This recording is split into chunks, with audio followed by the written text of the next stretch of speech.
Habari za wakati huu, na karibu tuendelee kuhabarishana taarifa mbalimbali ambazo zimekuwa zikiendelea kutrendi katika mitandao ya kijamii. Lakini sio taarifa tu ambazo zimeendelea kutrendi katika mitandao ya kijamii, ni taarifa zote kwa ujumla ambazo zimekuwa za motomoto, lakini ni taarifa zote za kijamii, za kiuchumi, lakini alkadhalika na taarifa zote za kisiasa. Sasa moja kwa moja twende nchini Tanzania ambapo limetokea tukio la ajali. Kufuatia tukio hilo, polisi wawili wameweza kupoteza maisha. Sasa kubwa zaidi ni hiki wananchi ambacho walichokuwa wakishare katika mitandao ya kijamii. Acha kwanza moja kwa moja ni kupelekee taarifa ya ajali ya kile ambacho kilichojiri mkoani Mbeya. Watu watano wakiwemo askari polisi wawili wa kikosi cha kutuliza ghasia mkoani Mbeya wamefariki dunia na wengine 9 wakijeruhiwa katika ajali ya barabarani iliyotokea jana Disemba 16, 2025 katika eneo la Kalasha wilayani Mbozi mkoani Songwe kwenye barabara kuu ya Mbeya inayoendea Tunduma. Ajali hiyo ilihusisha gari la Mitsubishi Kenta box body la SGA Mbeya lililokuwa likisafirisha fedha kutoka Tunduma kwenda Mbeya, pikipiki aina ya Falcon na gari la abiria Toyota Coaster lililokuwa likielekea Tunduma kutoka Mbeya.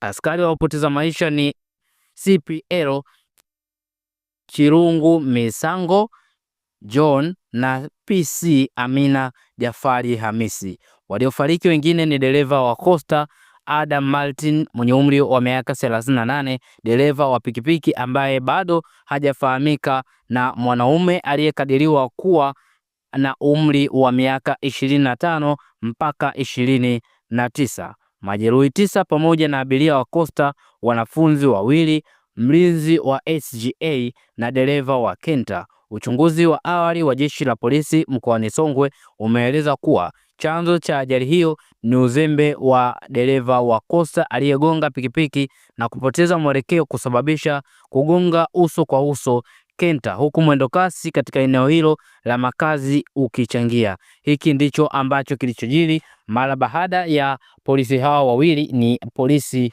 wa kikosi cha kutuliza ghasia yani FFU, kupoteza maisha katika ajali hiyo wakiwa katika majukumu yao ya kazi ya kusafirisha fedha. Sasa wadau mbalimbali wametoa maoni yao, na kubwa zaidi kama nilivyokuambia ni sio taarifa hii bali ni wadau kile ambacho walichokisema, kwani hakika wadau wameonekana wakikosoa vikali matukio haya ambayo yanaendelea, wala wamekuwa hawaumizwi na chochote kile, bali watu wamekuwa kama vile wakifanya sherehe katika matukio haya ambapo polisi wanakuwa wakipoteza maisha au kupatwa na matatizo baadhi. Huyo kwanza akasema, tena ni mdada, akasema poleni abiria wengine, nasikitika polisi walikuwa wachache mno. Sasa comment yake chini imejibiwa na watu takriban 40. Nikianza nao kwanza, amesema nimeenda kuview nikalia kwa uchungu, unaonyesha ni binti mstaarabu mno. Kwa malezi hiyo comment ya like na viewers isitoke akili. Binti yetu, kuna siku utafika polisi, ipo kwa akili. Watu wazuri wa teknolojia, utapewa hiyo comment yako alafu uje ulalamikie polisi hawajakusaidia. Usiwe hivyo binti yetu. Huyu ndicho ambacho alichokijibu, lakini na yeye amekuja amejibiwa kwa vikali sana, akasema kuwa na wewe huna kazi za kufanya. Sasa huo muda wa kwenda kwenye page ya mtu kuview na ukalia umepata wapi mwenzetu? Mind your fucking business. Ndugu zangu wametuua au kikatili na hakuna aliyokuwa na uchungu. Sasa iwaje tunaonea huruma? Ushauri wako peleka anga max view. Hiki ndicho ambacho alichojibiwa, yani mwana kulitafuta ndiye mwana kulipata. Lakini kuna mwingine akasema alhamdulillah, asante Yesu kwa hichi kidogo cha hawa wawili. Lakini kuna mwingine akasema polisi mjitafakari, oneni watu wanavyowachukia. Huyu mwingine akasema ukisoma comment kuna kitu cha kujifunza hapa. kwa polisi Tanzania. Yani huyu amewatagi kabisa. Lakini kuna mwingine akasema wakatulize ghasia ahela huko sasa.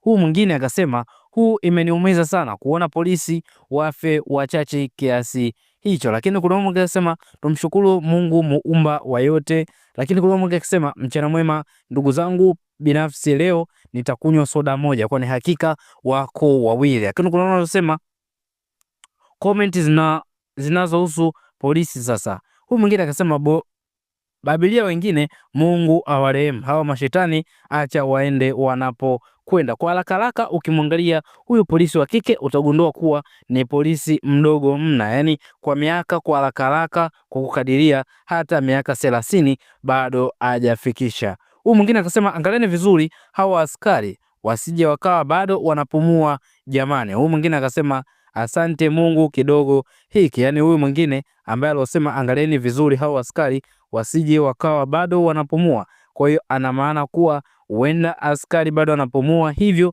wakishamaliza wanaweza wakapona. Basi kama bado wanapumua, hivyo madaktari shughuli yao ianze mara moja, yani kuwakata moto mazima. Huyu mwingine akasema jamani, sasa mbona polisi wamekufa wachache hivyo?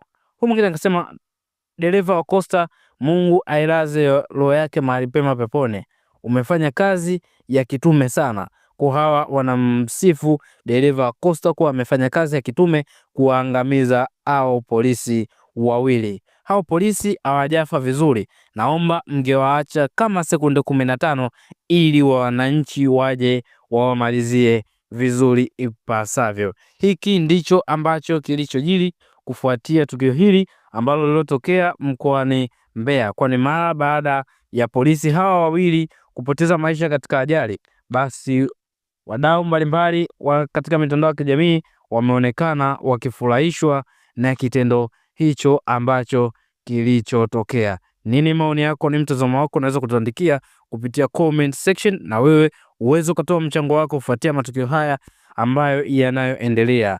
Je, ni sahihi watu kufurahia misiba ambayo imeendelea kutokea au wanafanya makosa na vibaya mno? Unaweza kutuandikia maoni yako, pia usisahau kusubscribe ili kwanza kupata taarifa mbalimbali.